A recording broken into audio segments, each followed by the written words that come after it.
1 യോഹന്നാൻ 4:9. തൻ്റെ ഏകപുത്രൻ വഴി നാം ജീവിക്കേണ്ടതിനായി ദൈവം അവനെ ലോകത്തിലേക്ക് അയച്ചു. അങ്ങനെ ദൈവത്തിൻ്റെ സ്നേഹം നമ്മുടെ ഇടയിൽ വെളിപ്പെട്ടിരിക്കുന്നു. പരിശുദ്ധ പരമദിവ്യകാരുണ്യ എന്നേരവും ആരാധനയും സ്തുതിയും പുകഴ്ചയും ഉണ്ടായിരിക്കട്ടെ. ഈശോയെ സ്തുതിക്കുന്നു, ആരാധിക്കുന്നു. Hallelujah, hallelujah, hallelujah, hallelujah.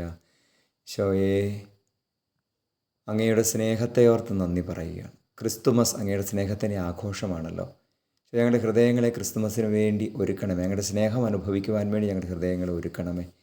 പിതാവായ ദൈവം അങ്ങിലൂടെ ഞങ്ങൾക്ക് വെളിപ്പെടുത്തിയിരിക്കുന്ന സ്നേഹത്തെ അംഗീകരിക്കുവാൻ, ഈശോയെ അങ്ങയുടെ കരുണയിൽ ആശ്രയിക്കുവാൻ ഞങ്ങളെ പരിശീലിപ്പിക്കണമേ. ഞങ്ങളുടെ ഹൃദയങ്ങളിൽ വസിക്കണമേ, ഞങ്ങളുടെ ഹൃദയങ്ങളിൽ ജനിക്കണമേ. ഹല്ലേലൂയ.